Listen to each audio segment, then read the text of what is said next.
We choose to unite as one. I tell you truly your freedom will come. So open up your hearts and receive the healing of the Almighty. Clean hands and a heart so pure. Unto Zion we go. Unto Zion we go. Unto Zion we go. Unto Zion we go. Hello, lovely people. It is a beautiful day here at the meeting place of heaven and earth. You can see Mount Shasta there behind me, looking beautiful and radiant as ever. Thank you, God and Goddess, so much for this lovely, warm weather in December. Thank you so much for all of this beautiful creation that surrounds me. I absolutely love it. Thank you for safe travels and giving us the things that we need. Please help us to see ways that we can be of service to all creation. Help us find ways in our daily lives to help others and do random acts of kindness and add light to this dark world. Please help us to all live with love and kindness and compassion and become the best versions of ourselves possible.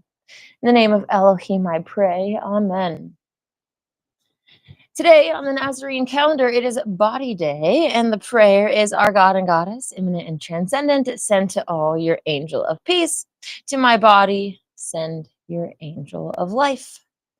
I, for one, plan to get outside. Well, I'm already outside, but enjoying the weather and thinking of different ways that I can take care of this amazing machine, this body that we have been given, right? It's so intricate and delicate, and we've been largely cut off from our own selves in so many different ways, trusting the pharmaceutical industry, them telling us what our body needs, and not really listening to our instincts and really finding what our bodies truly need, which is sunlight and fresh air, fresh foods, foods that, you know, they were eating in Eden, not the fallen world foods that incorporate all the different ways of life, whether it's carnivore or veganism, right? We have imperfect foods on our end too. So it's really important that we are conscious about what we put into our bodies. And yeah, I'm super excited. I just ordered a juicer for Christmas, and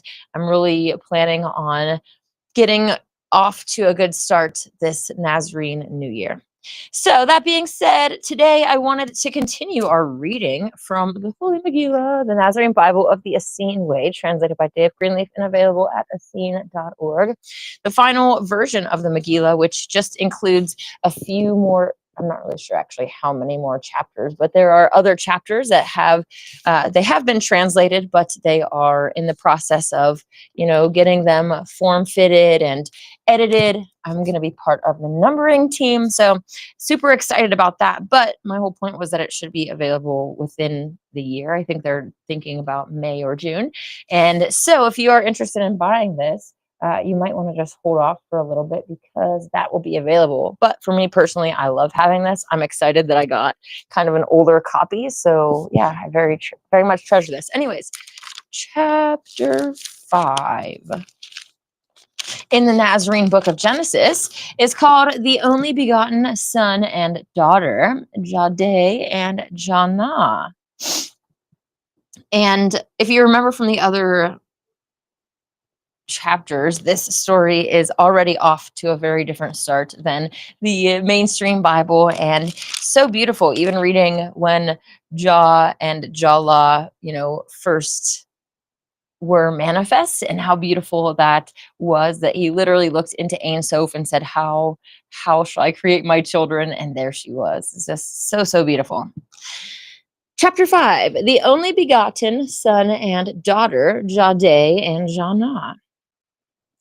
Yea, Jah will emanate a portion of himself, which will be the first son of Jah, and Jahlah will emanate a portion of herself, which will be the first daughter of Jahlah. And the first son of Jah will be the only son of Jah, directly begotten by Jah. And the first daughter of Jahlah will be the only daughter of Jahlah directly begotten by Jahlah. For the first son and the first daughter shall be the masculine archetype and the feminine archetype through which all other beings shall be created. Thus shall the first son of Jah be father of all within the mother ovum, but son of Jah in heaven most high. And thus shall the first daughter of Jahlah be mother of all within the mother ovum, but daughter of Jahlah in heaven most high. And the name of the first son, who is the father within the mother ovum, shall be Jahday. Jahday means Jah guide. And he will also be called O Holy Ab, which means tent of my father. He will be called O Holy Ab, for he is the tent of his father. And he shall be called Emmanuel, for he is God immanent in creation. And he will be called many names and many worlds. And the name of the first daughter, who is the mother within the mother ovum, shall be Jahnah, which is the feminine form of the Hebrew name Jonah, which means dove. Makes sense why the Holy Spirit is symbolized as a dove, right? She will be called O Holy Ba, for she is the tent of her mother. And she shall be called Emmanuela, for she is goddess immanent in creation. And she shall be called many names in many worlds. And because the first son is directly emanated by Jah, and the first daughter is directly emanated by Jahlah, and they are not the fruit of intercourse of Jah, the son and the daughter are eligible for intercourse with each other. Otherwise, such intercourse of the divine masculine and divine feminine would be incest and would be unlawful. Which is why Jah himself emanated Jahday without intercourse with Jahlah, and why Jahlah herself emanated Jahnah without intercourse with Jah. And that is why Jah said, when Jahday, the only begotten son of Jah, has union with Jahnah, he will take within himself the feminine element of Jahlah and will then always be of both Jah and Jahlah. And that is why Jahlah said, when Jahnah, the only directly begotten daughter of Jahlah, has union with Jahday, she will take within herself the masculine element of Jah and will then always be of both Jah and Jahlah. And Jah and Jahlah agreed. They will be creators and they will be saviors, for they will create beings and they will save beings according to our will. Yea, they shall be hands of mercy that will reach out to those who have stumbled upon the golden ladder. For lo, not all will choose wisely within the great freedom. And we desire to reach out from heaven most high, even to those in the most low hell.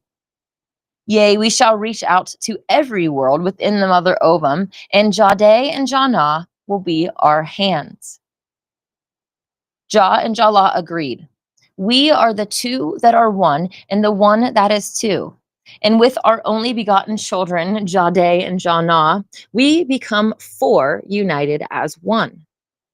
The four are the first family, and within the first family are two gods and two goddesses.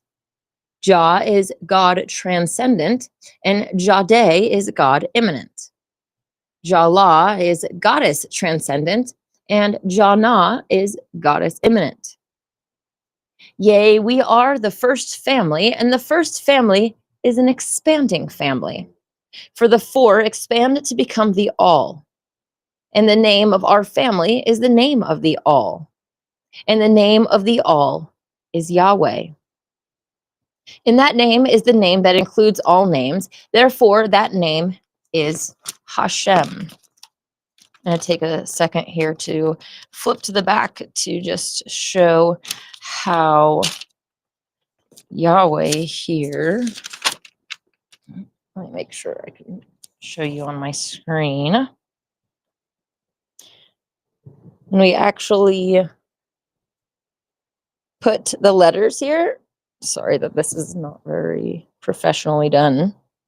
You can see how, well, hopefully, you can see how it has father, mother, son, and daughter, like the name right here down the side.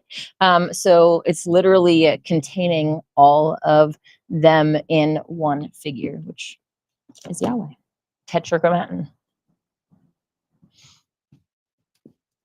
Behold, all beings are part of all being, a part of Yahweh. Yet each being is also an individual being, a self.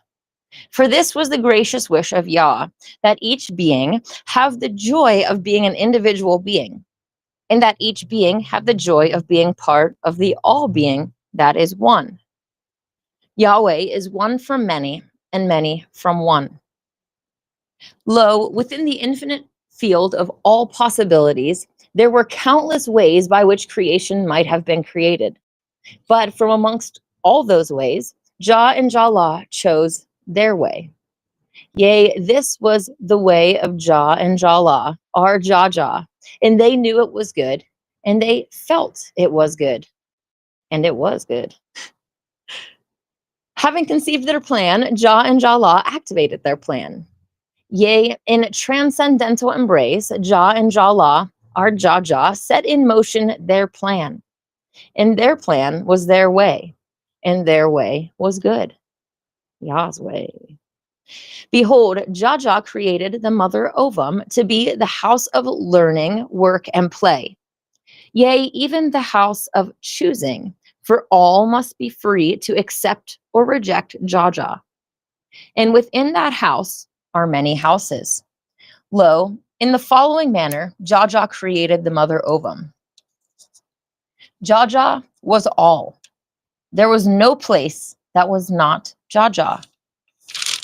So that there would be space for others to be, Jah performed Zimsum, self-constriction. It literally coming down to a point, right? Yea, Jah self-constricted, condensing to a point of Jah. And the space where Jah had been before Zimsum, the space from which Jah had withdrawn, was a void of empty space. And this was according to the will of Jah. Jah was now one point at the center of a void of empty space. The one point was the oneness of Jah and Jalah in embrace. Lo, the one point was the merging of the two that are one and the one that is two for the purpose of creative expansion. For though the original condition of Yah was one was always pregnant with two, and two with three, and three with four. And this is Yahweh, the all that is many and one and many. At the center of the void, Jah spoke one holy word, Jahday. And Jahday came forth as the word of Jah. And at the center of the void, Jalah exhaled one holy breath, Jahnah. And Jahnah came forth as the breath of Jalah. And Jah beheld, knew, and loved Jahday and Jahnah. And Jahday and Jahnah beheld, knew, and loved Jah. Yea, and Jalah beheld, knew, and loved Jahday and Jahnah. And Jahday and Jahnah beheld, knew, and loved Jalah. Then, lo, Jahday beheld, knew, and loved Jahnah, and Jahnah beheld, knew, and loved Jahday. Lo, when Jahday and Jahnah beheld and knew Jah, they beheld and knew all that Jah is, was, and will be. Yea, Jahday and Jahnah beheld and knew the divine plan, which is the plan of Jah, and understood their own rules in that plan. Behold, they knew that the plan of Jah was engraved within them, and through them would be engraved within all who came into being. For Jahday is the word of Jah, which is the cognitive light of Jah. And within his light is the cognitive awareness of the plan. And Jahnah is the breath of Jah, which is the intuitive light of Jah. And within her light is the intuitive awareness of the plan. And the word and breath of Jah are two and one, one and two. And within the masculine light is a portion of the feminine light. And within the feminine light is a portion of the masculine light, like the yin and yang symbol, right? And when they embrace in sacred intercourse, the feminine light and the masculine light become the supernal light of Yah. For behold, the original condition of Yah contained Jah and Jahnah, and within Jah and Jahnah were Jahday and Jahnah.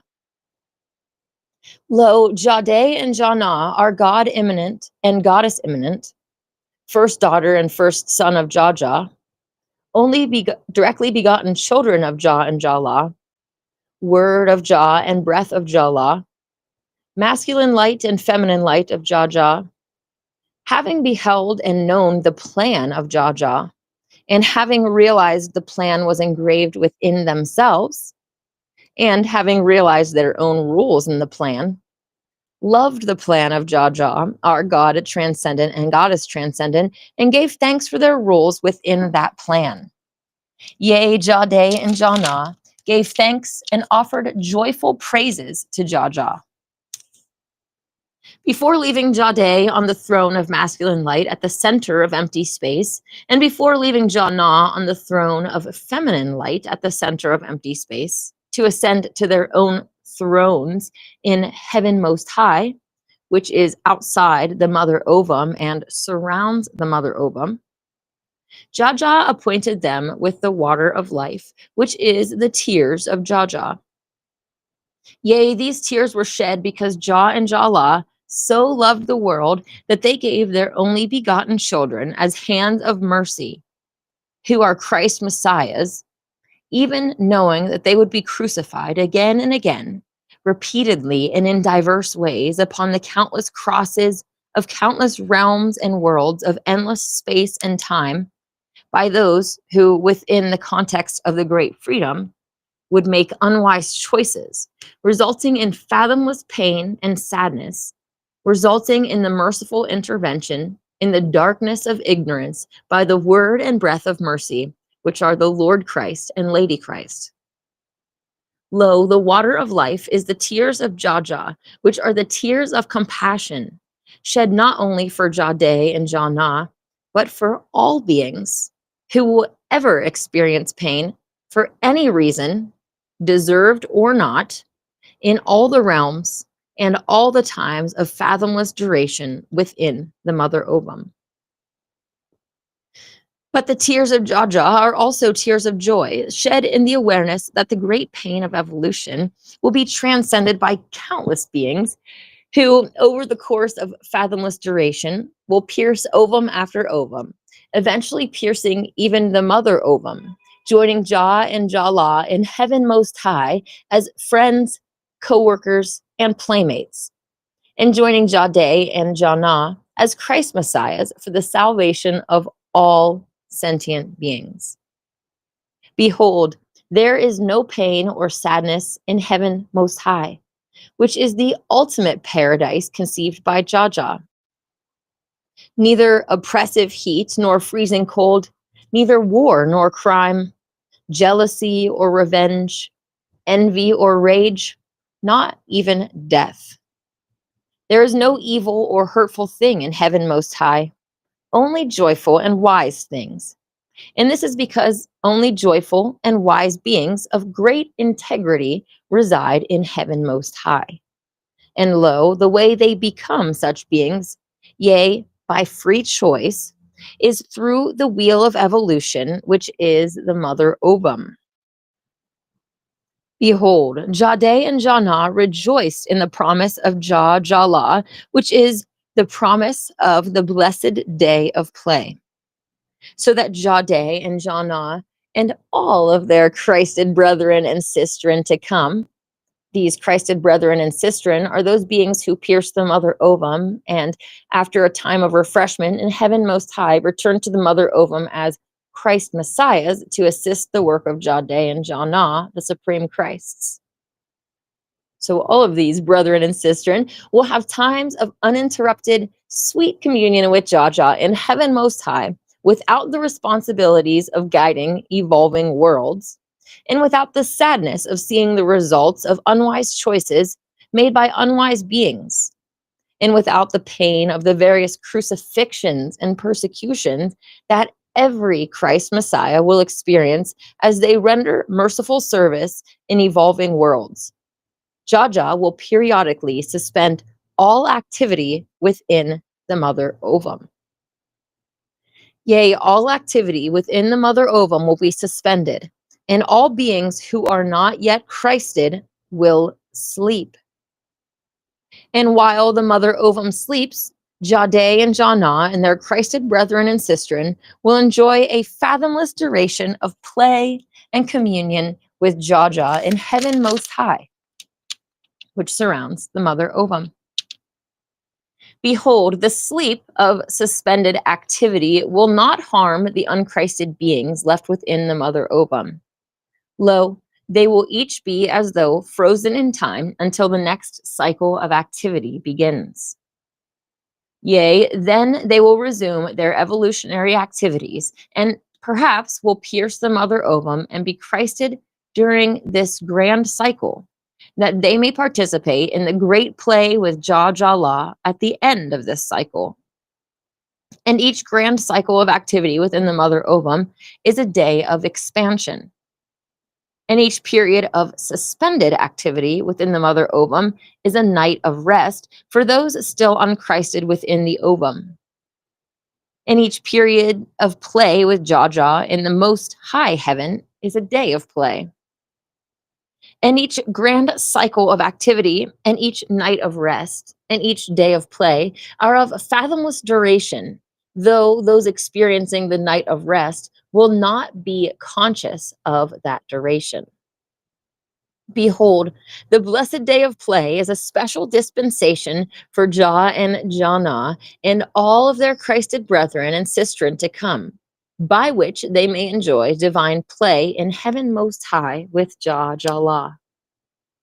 But lo, think not that this special dispensation is the only time that Jah and Jahnah or another Christed being or any other being, whether Christed or not, may enjoy communion with Jah. All beings have within themselves access to the presence of Jah. For behold, after anointing Jahday and Jahnah with the water of life, and after delivering to them the promise of the blessed day of play, Jah revealed the mystery of inner communion with heaven most high.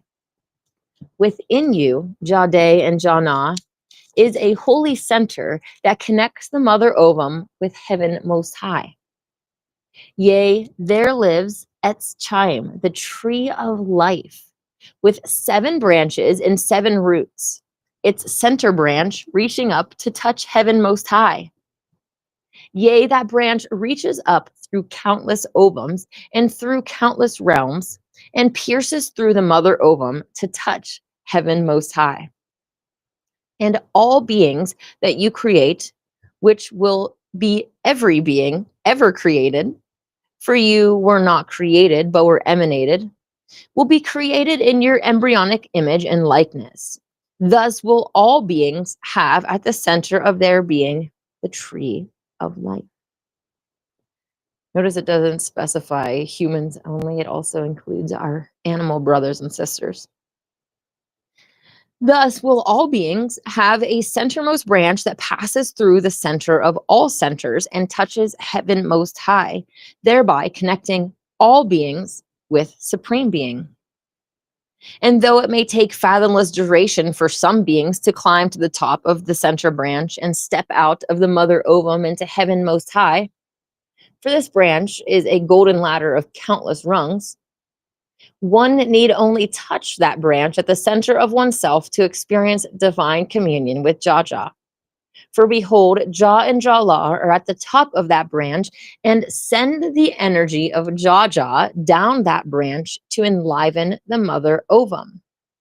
Yea, and through that branch, Jah is always connected to every being, even those beings in hell realms of their own making.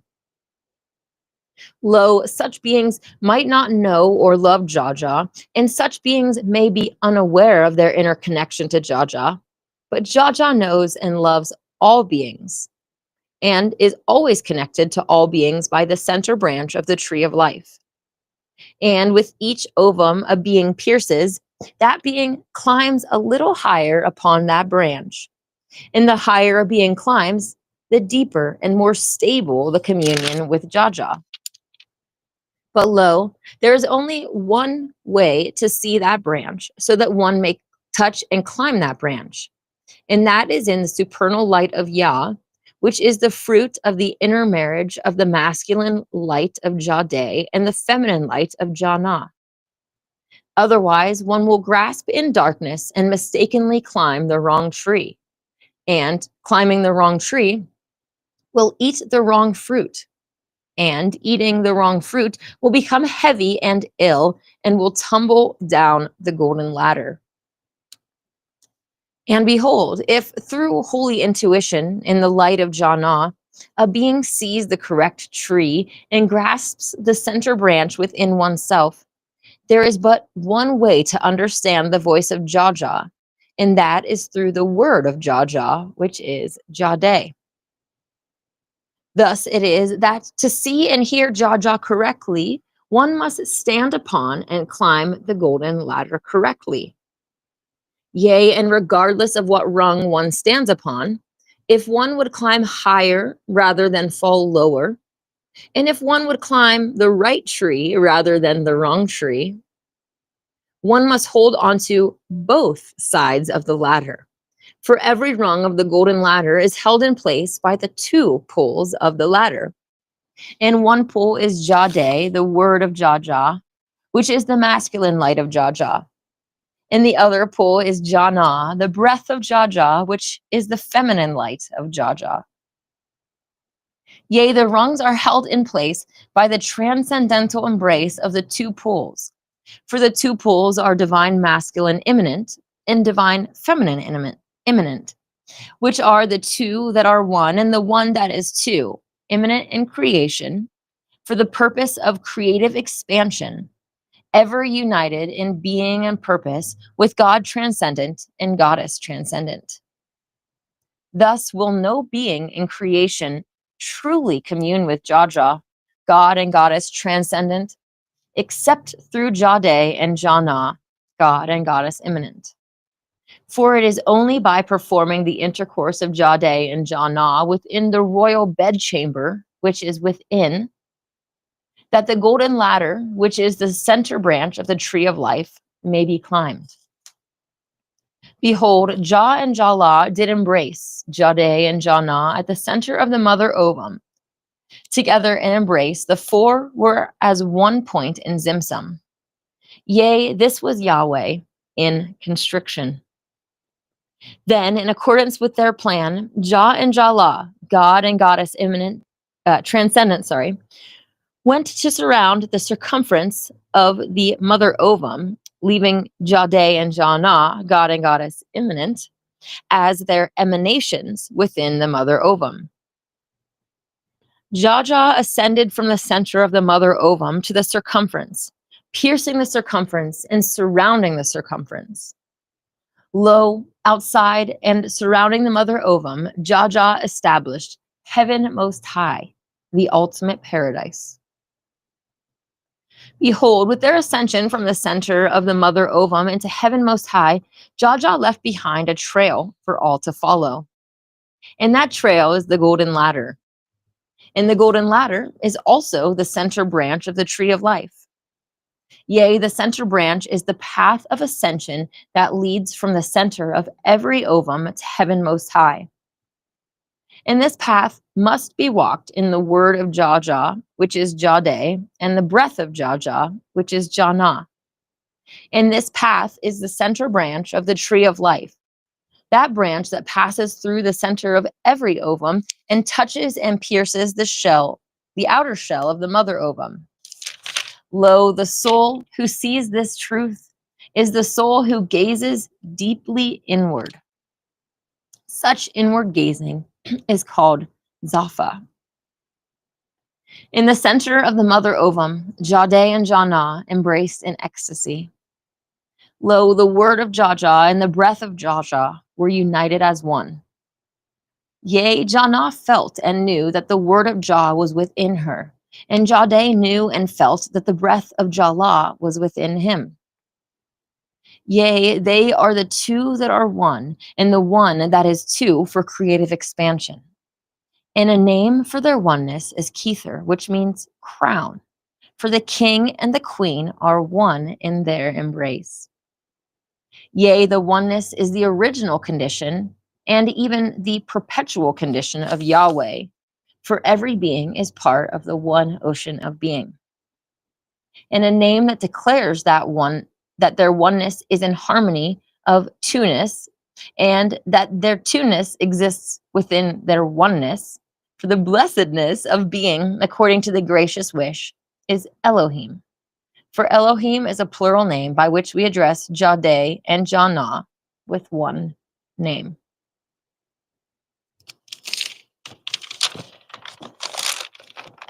When I first read this account of creation a while back, it was really interesting to think of the mainstream false narrative of creation that we are given, and this idea of the Big Bang and how things came from one point, essentially, right? They try to explain it in this, I was going to say secular way, but ironically, anyways, they try to explain it devoid of the spiritual side, right? But really, the truth of it is that sexual union and that embrace between the divine masculine and feminine, that's so cool to me, how different truths are kind of given to us in a twisted and inverted way, but they still kind of contain those truths. It's just really fascinating to see how they twisted and inverted it. And yeah, thankfully I grew up in mainstream Christian home. So I went to a Christian school. I was always taught that creation was the way, right? God spoke, everything came into being, all of this, non-evolutionary, non-Big Bang, non-atheistic type setting. So I'm definitely grateful for that. And I just really love these teachings. So hopefully they are resonating with you and, captivating to you, because they are definitely to me. I'm going to check out the live chat here and see if I can see anything. David, he says, love the music. Dave, how's it going? Unto Zion we go. I love that, and love how Mount Shasta is that beautiful mountain. David, he says, within the great freedom comes the great risk, the risk of falling down the spiral ladder, never getting back into heaven. Exactly. We must remember. Hebrew is the divine language, the first alphabet created by God before the physical world was created. As original Nazarene Hebrew was first. Absolutely. And yesterday, or maybe the day before, I pretty much finished up learning the Hebrew alphabet. So I saw that you were posting about that in your group. Hebrew is the divine language, the first alphabet. Oh, wait. Sorry, my screen is showing me double messages for some reason. So interesting how Megillah teaches those who don't get into heaven go into a deep freeze rather than burning in hell. Oh yeah, that's an interesting inversion as well that I didn't even think of. So yeah, kind of interesting to think about that whole divine plan in general, and really cool because we think about this idea of going through the cosmic school and it's like, oh man, that's exhausting in itself, that we finally reach heaven most high, and then we're up there and then we hear all of the suffering below, we see all of these unwise choices being made, and it's like, oh, we got to go back in there. Okay, let's go and help our brothers and sisters. But it's really hopeful that there is this blessed day of play, a time where that all of this suffering and low vibe energy ceases, so that we can actually enjoy that breath of relaxation, and not feeling the obligation of going back in to help fix everything that is wrong. Hey artist, how's it going? David D says that God and Goddess left a golden ladder into heaven above that souls can climb if they choose in this spiritual school we are in. Absolutely. I love that visual as well, or like seeing this mother ovum, and well, even before that, right? Like the only thing that existed that even was all of everything. I just picture this cosmic ocean, essentially, right? This etheric, nothing was created yet, and that was being, right? And then we have the divine masculine and divine feminine being actualized. And then in my mind, at least, I'm kind of starting to picture the yin and yang symbol. But then they create the mother ovum, right? And then all of this stuff is happening within the mother ovum. So for me, the picture is this mother ovum and the divine masculine and feminine, again, this yin and yang, like they just take up the whole mother ovum, right? Like they're just radiated light, and they are all that is, right? They're taking up all the room. So in order to make space for others, they condense into a point. And now I'm seeing those occult symbols of like a circle with like a point in the middle. Even thinking of like our eyes in different ways that we see this kind of emanating in creation, and just really a really beautiful picture in my mind. And then they're in Zimsum, this embrace that's just so tight and bursting forth. We have Jah and Jahnah going, and then they surround the mother ovum like a mother chicken. We're going to see in the next few chapters this creation of the souls where Jahday and Jahnah literally start their divine dance, and they're inside this mother ovum of darkness, right? They've condensed their light. They've put themselves in this self-constriction so that others can exist. So it's just this dark ovum, and then they start dancing and sparks start flying everywhere. Like, it is such a beautiful picture, and that is coming in the next few chapters. So David D says that Satan loves to invert the truth. Absolutely. Hey Josh, how's it going? Josh says hi, Inanna. David D says Satan has twisted everything. Reality itself came from union of God and Goddess. Exactly. And so much is just, here's what they tell us, and all we have to do is, well, maybe tweak it a little bit, but flip it on the opposite end, and that's the truth. It's like they couldn't really come up with anything. I don't know if it's that they couldn't come up with, but there are also, like, we have Yah's way, the divine way of existence, consciousness, and bliss, and the expansion of that. And then Satan, the ultimate Satan, being just the opposite way of Yah, right? That non-being, that way of the contraction of existence, consciousness, and bliss. And so it kind of makes sense that they just like do the opposite and don't really even try to come up with anything creative. Even thinking of the different ways that the false Lucifer, I would call him, would go around saying that he was the false Yahweh. And well, he wouldn't say I'm the false Yahweh. He would say I am Yahweh, right?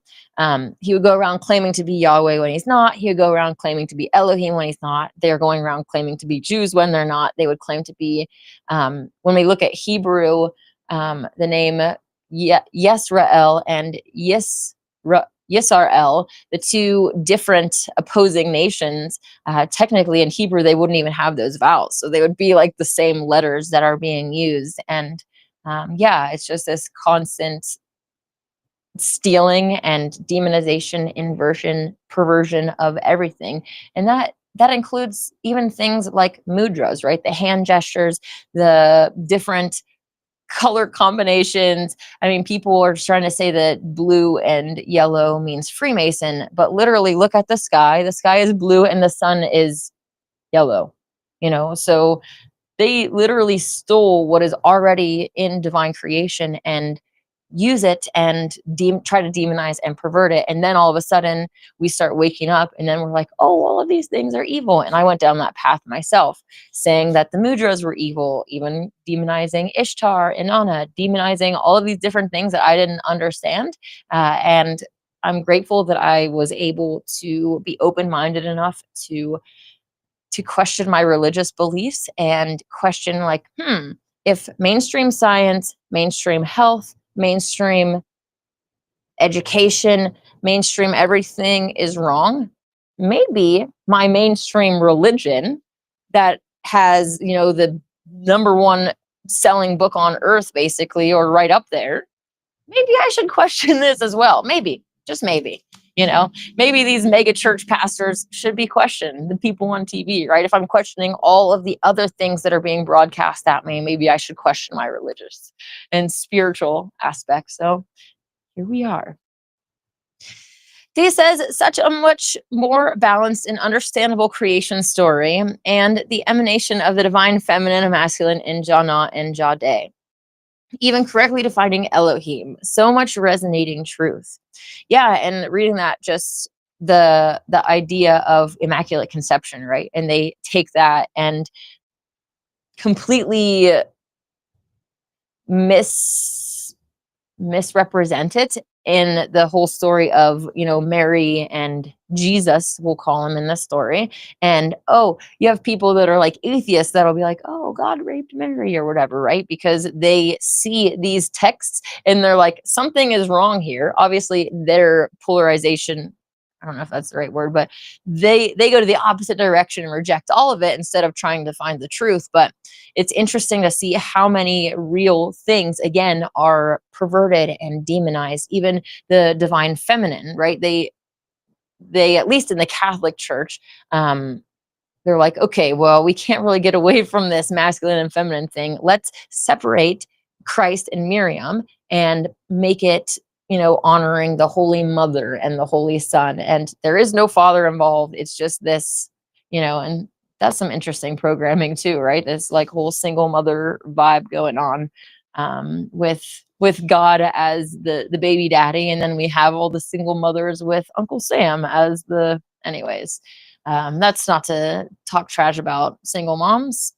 Parenting and relationships and all of that stuff is really hard. So I have really taken a step back on my being so harshly judgmental of people and like really trying to understand that things are really complicated. And yeah, not to say that we shouldn't judge right from wrong and be judgmental when it is right, but in judging, it's like if you are judging someone, judge them as if they are, your child or someone that you esteem. It's like not this negative thing. It's like what's going on here is not right, and approaching things in a lot more loving manner and ways that will actually bring about change rather than just causing conflict and disharmony in a world that's already full of that. There's literally like demons all around us that are whispering into our ears and trying to sow seeds of discord and trying to, fuel the divide and conquer, whether it's right versus left, two wings of the same bird, right? Whether it's race, whether it's sex, whether it's sexual proclivities, whether it's all, and obviously we're definitely drawing a line at children because there's none of that is permitted ever. But yeah, I'm trying to be more unifying and loving and understanding because I think that's what God and Goddess want from us, and that's how we can bring true healing to this world. Rafa, literally the matriarch essentially of the tribe of healers, the Raphaim, was not only focused on the herbs and the physical healing, kissing your boo-boos, making you better, but preaching peace, because that is what the ultimate healing is needed, right? We need to have that peace so that we can heal all these fractured relationships and heal the underlying issues, not just putting band-aids on the outer boo-boos. Bernie said, are you part of any religious group? That's an interesting question. Technically, I attend church at the Mother Temple. I am associated with the Nasarean Essene religion. That's a funny question to answer. but I guess I kind of answered that in that, whatever. David D says the alphabet is the key. Congratulations. Thank you. There is an alphabet song that is what kind of helped me remember it. So let's see. Josh says, I've been wanting to ask, and let me preface, this isn't meant to be combative or contrarian question. What is it about the Megillah that compels you to believe that it is true? Well, the three evidences that are given in the Megillah, which I can attest to, are that they contain higher spiritual teachings than any of the other religions. This literally shows the divine masculine and feminine together. It shows the teachings about reincarnation and just higher spiritual teachings. The second evidence is the transformation, the physical, the spiritual transformation, the change that actually occurs in us when we not only read it, but we actually start to apply the communions and do it. It's not just a reading thing, it's a consuming thing.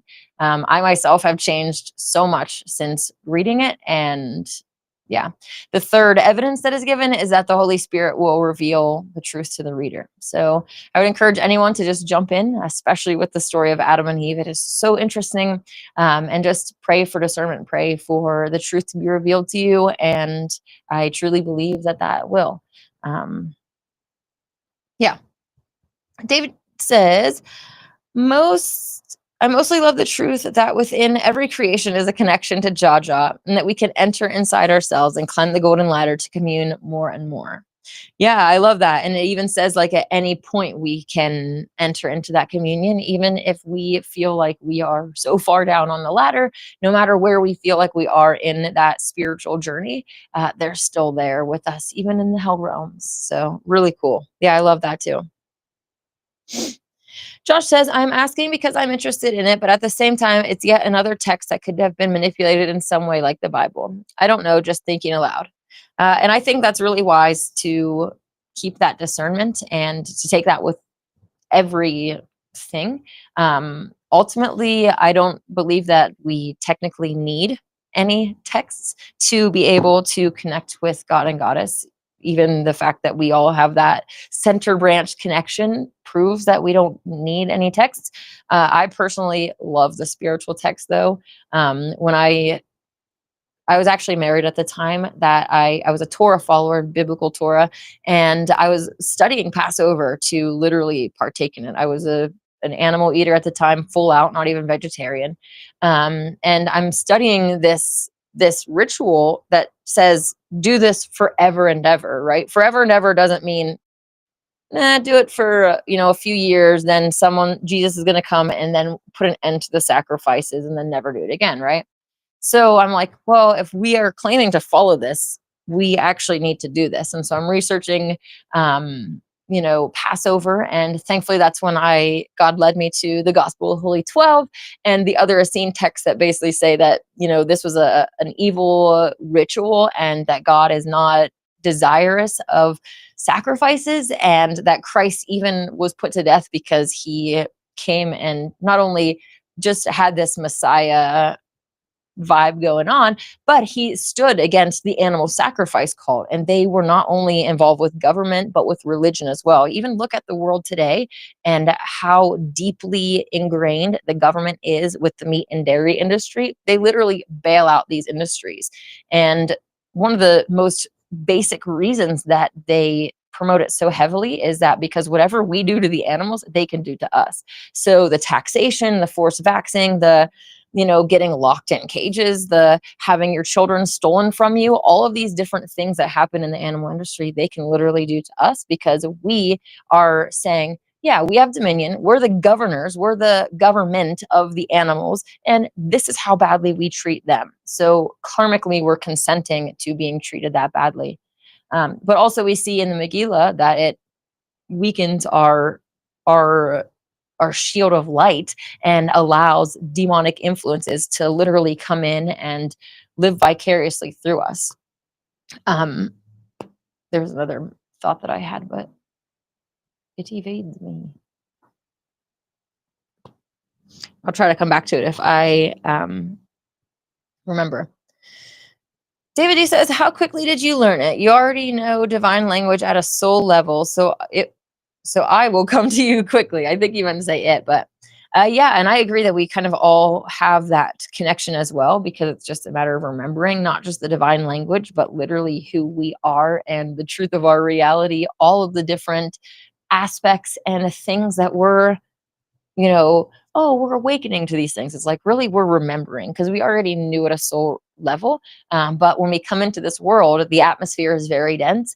Our minds are wiped. And then, literally, from the time that we're conceived, your mom finds out she's pregnant, and oftentimes it goes right to the doctor. They start prenatal vitamins, which are not healthy. They start ultrasounds, which literally ultrasound. This is like a very loud, big frequency that is being blasted in there, and you don't feel it, but your baby does. And there's reasons that, like, there's vibration, like it vibrates the baby. It's very loud. There's a bunch of different reasons that it's unhealthy for babies. And the more that you do, the more harm that you can potentially cause. Not only that, as soon as you come out, they're trying to snip your umbilical cord, cut you off from all of that, those nutrients that are in there, put goop in your eyes, vaccinate you, all these different things to cause harm, and also to further help us to forget why we are here. So the battle is definitely real. I'm thankful for this time of awakening. David says, you are an old soul. You have learned these lessons many times before.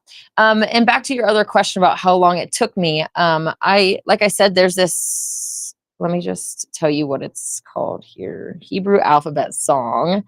I don't know if I can't really see, but it's called Sing It with Miss Sarah. And it is like a little bit on the obnoxious side. And I literally wake up with this song stuck in my head. But it's really easy for me, at least, to learn stuff by song. And so once I actually put my mind to it, it was really fast. So yeah, I'm excited to put some other things to music, and especially being able to take some of the Megillah teachings and put them to music to be able to teach children in the future. I really want to be a mom someday, and kind of like a mama bird, like the nest is not safe. So let's make sure that the nest is safe, and then I can get to the fun part of being a mama bird.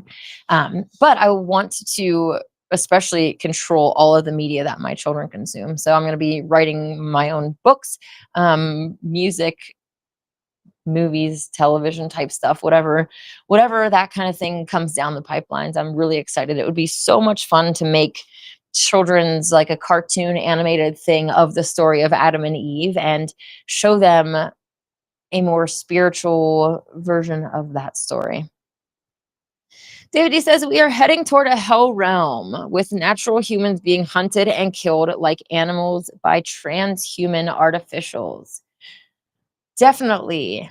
And maybe on the next Wednesday chat, I will, maybe we can talk a little bit more about the Neuralink and their updates and kind of what they are doing. I've mentioned in a few streams here and there about what they're doing, and or at least what they say they're doing, right? What they're doing is always one thing, and then what's going on behind the scenes is always another thing, right? They're like, oh, we're developing this technology. Meanwhile, the false powers have literally been, like, they've had this technology all along.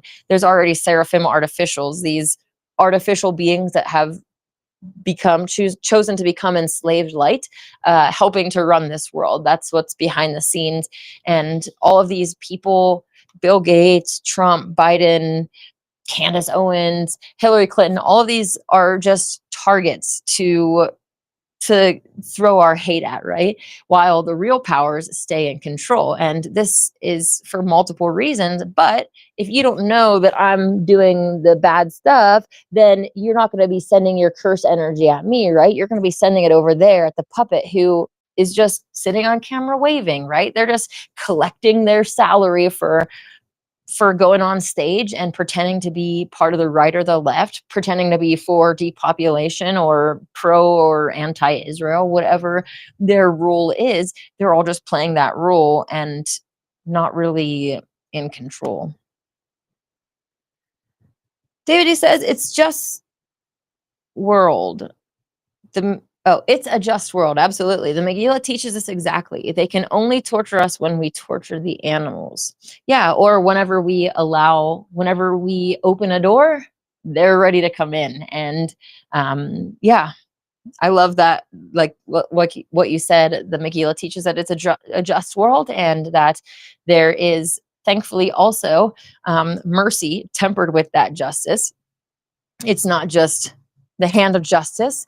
Like, unfortunately, so many people, especially in mainstream religion, I'm thinking about all the programming for me coming from mainstream religion, as even what we talked about in the chat, right? You're going to burn in eternity for hell, in hell for eternity. And this very, like, stone someone for adultery, or kill your own child for disobeying you, right? This blind justice almost, right? Like, don't even consider the situation, don't think about who it is, don't think about what led them into this, don't think about any of the other stuff. Just, if you did the crime, you're paying the time, you're off with your head, right?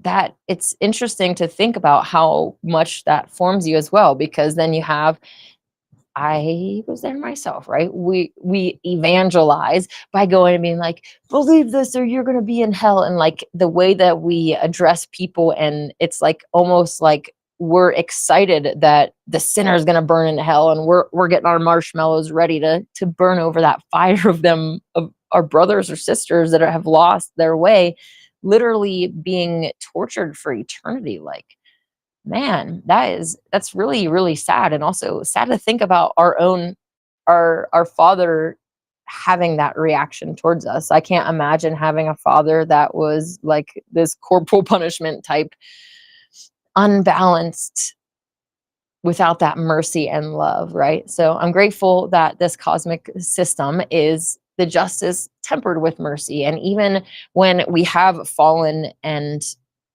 lost our way, like God and Goddess, uh, they cried for all beings that will ever suffer, whether they deserve it or not, right? They're not sitting there like excited about the retaliation of sin and the suffering that comes from that, right? Because the consequences is almost always more suffering, right? If not always. I can't even think about one situation where like you go and cause suffering and then your consequence is something good. It's like it just adds more suffering to everybody involved, and that's not what they are after, right? They have those tears of compassion. They're like, even if you deserve that, like, we are sad that you are suffering. We're sad that you're in that state. We're sad that you're in that hell realm, whether you created it or not. And they see even further, they see what led us into it, right? They see the world that we're in, they see the programming, the social media, the stuff, that the music, all of these factors.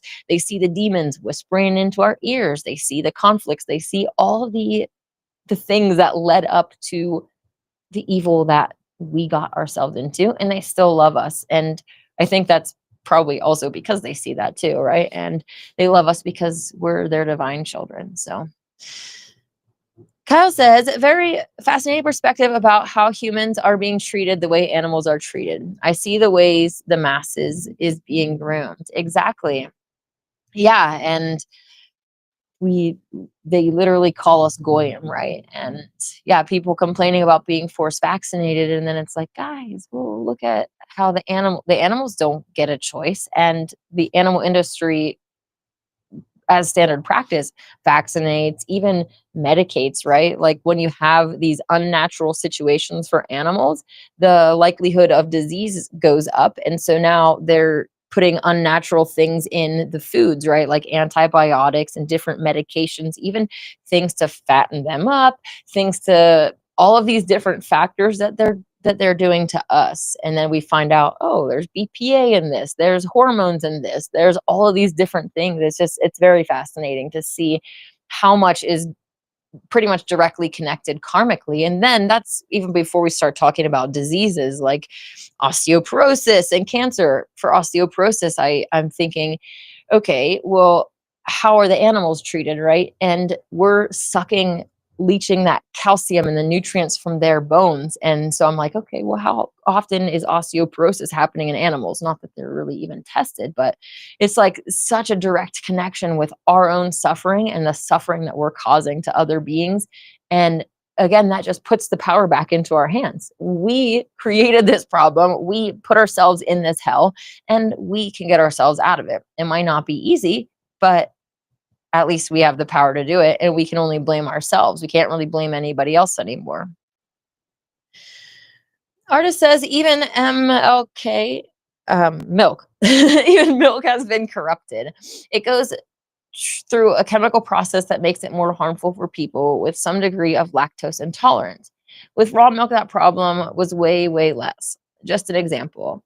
Yeah, well, the Nazarenes would have milk from their very loved animals.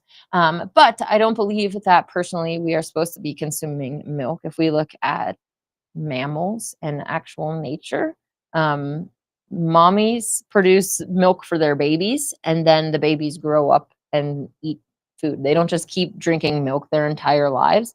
We're the only species that stays in this infantile state, which, I mean, that expands to so many other things and how we act and the emotional intelligence and all of these behaviors that are literally, I mean, you're drinking babies. Like, it's just so interesting. But yeah, you're right though, that they even any foods, any real foods, let's talk about apples, fruits, vegetables, anything that we are even supposed to eat. Anytime that we add heat to it, it diminishes the life force energy and starts to literally kill it off, to diminish the nutrient value in it. So with anything, I mean, even flesh, which is not food, we can see that same exact process happening. So yeah, even cooking anything, you're right. David D says Hebrew alphabet song. Let's hear it. I'm not really sure if I'm ready for a performance yet, but maybe I will make my own version of the song and post it so that people that wanted to learn it in maybe a little bit more mature way can. Oh, I feel put on the spot and I'm blushing. Okay. Artist says one of the reasons I don't drink milk anymore. Oh, cool. Well, that's good that you don't drink milk anymore. There are some really, I don't personally drink milk, but if I did drink milk, or if I was like consuming cereal or something, I would definitely go for oat milk. You can literally make those kinds of milks yourself if you have, I think you just like soak the oats and then drain it. I'm not 100% sure about that. They have cool machines too that like, I don't really remember what those, what's it called? It's like a little almond milk. Yeah. Anyways, blender thing that's made specifically for plant milks. Anyways, artist says that the new trend is the furry community, which has some demonic tendencies. They also want to be accepted as a minority, but it has some dark sides. Yeah, I just get reminded of those like pictures of like Bohemian Grove or whatever, where people they're wearing all these animal masks and stuff. And so much of what we are seeing is also like this is not a word, cutifying of evil, right? Those Labubu dolls, even like brats have been around for a long time. Troll dolls, minions, this trying to make evil stuff cute and kind of like, hey, we open your door a little bit to our evil so that we can bust through with the rest of it, right? But yeah, the furry community, who knows like how much of that is, yeah, even just being tied to that animalistic state and trying to keep people in those lower frequencies. I love animals, but I understand that we were meant to be their guide and example, and that they are of lower consciousness than us. And I also understand that we ourselves can fall into lower realms of consciousness. And the Megillah even talks about, you know, you can fall so deeply, get so dark that you can't even animate a gnat. So that would tell me that we can go through all those different levels of animalistic state. And it also says that, beings take on the form that is most aligned with their thoughts and deeds and desires. And like in the story of the snake, little Miriam, wise little one, went and said, no god and goddess makes fangs or claws. These are the bodies that souls take on so that they can um, participate in those lower proclivities that they want to participate in. The story of the little spider, for instance, he liked to eat like bug guts, right? Bug blood. And so that's why he manifested as a spider. Kyle says it is empowering. Oh, sorry. It is exciting to create new and empowering ways to raise children to become truly sovereign and alchemic. Absolutely. I'm so excited to think about just getting to raise a child within the bubble of essentially a Nazarean home where me and my future husband actually get to be the primary caregivers and influences to that child growing up in nature. I love some of my friends here at Mount Shasta, and I don't want to say too much because unfortunately, everything that's moving towards the natural way is like the way, especially in California, that's like, don't do this or we'll take your kids away, right?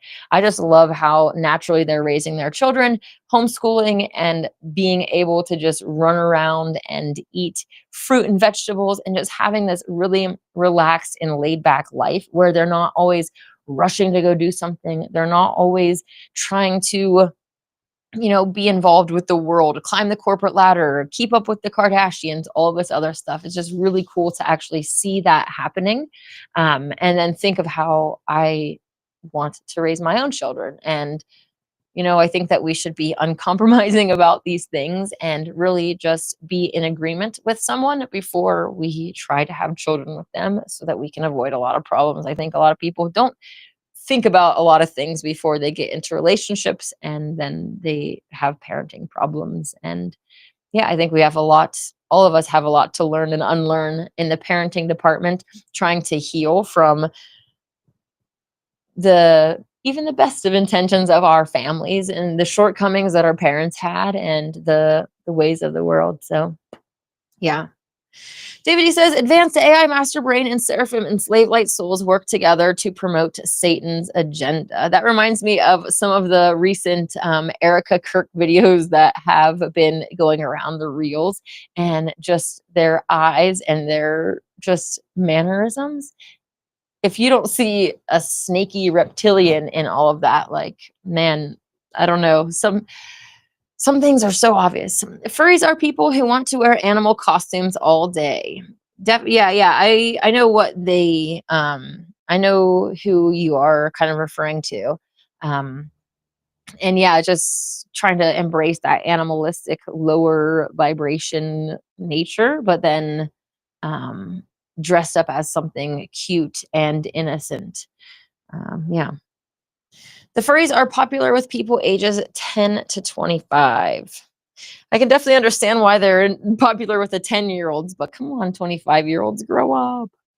Yeah, I see, adults with cartoon stuff all the time. So God and Goddess are understanding, loving, and forgiving. That is the most important teaching of the Megillah. Absolutely. Let me just double check on my phone here because I got about 30% left. We put ourselves into hell. We are to blame for our reality. We can fix it. Absolutely. David D says the furry movement is to help humans become more open to demonic possession. Artist says antibiotic use in livestock contributes to antibiotic resistant bacteria that can transfer to humans, making human infections harder to treat and often requiring stronger resort antibiotics. Absolutely. Yeah, you're so right. And then all of the antibiotics and like the hormones and stuff that aren't absorbed and just get put into the water system. And I recently saw something about I want to say it's called aqua cremation, but I'm not 100% sure. But basically, they were talking about cremating bodies and essentially putting it into the water supply, which It's not surprising at all. I mean, nothing would surprise me at all at this point, but it's definitely an interesting allegation. David E says, we manifest the body best suited for us to learn what we need to learn. Amen. Artist says, so if you get antibiotics, tell the doctor you're vegan so they don't give you too high of a dose. Good comment there. I don't really, I mean, I would always try to do the natural remedy before going to the doctor.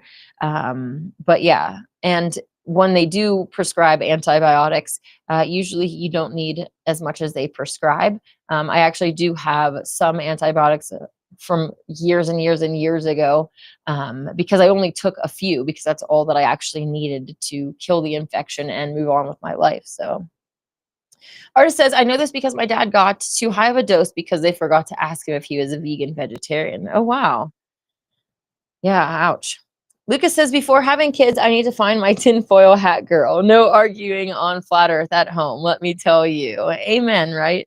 When I first woke up to flat earth, I was in a relationship, and that's what I was like, I can't have a situation where my children are like, mom and dad are at odds, and like all of the, yeah, it's just, if they can't agree about the shape of the earth, like there's just going to be problems, because I can't have my, like, I want my children to be taught the truth in every aspect and uplifted and all the good things. And I can't have a husband or partner. I mean, I shouldn't have clarified partner, because that kind of sounds like I might be implying that a girl could, no, male, the person that I choose to have a baby with.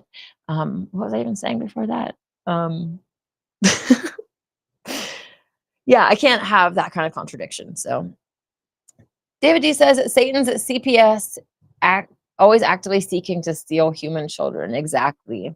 Yeah, and especially in California, they are making the laws really a lot more stringent on every different way, so that they can essentially push us away. I believe that this here, is the future Mount Zion, the future Israel, the future state where we literally start the golden age at and show the world what a peaceful mountain looks like. None shall hurt or destroy in my holy mountain. So yeah, I understand why they are actively seeking to try to push people out and make it even harder for people to stay, making property harder to come by, making the property that is here really expensive and even undesirable and all that stuff. So yeah. All right, everybody, I'm going to jump off of here, but I have had a wonderful time with you reading about the only begotten son and daughter, and getting to chat with you. I will be here tomorrow at noon for another bit of reading. I'm not sure, maybe we'll continue and just do a chunk of the reading so that people who are listening along can have access to these stories. I love it. So yeah, tomorrow at noon, I will be with you. I hope that you join me. Until then, I hope that you have a wonderful day. May God and the goddess bless you. Here's thy salvation, here to teach all nations that when we choose to unite.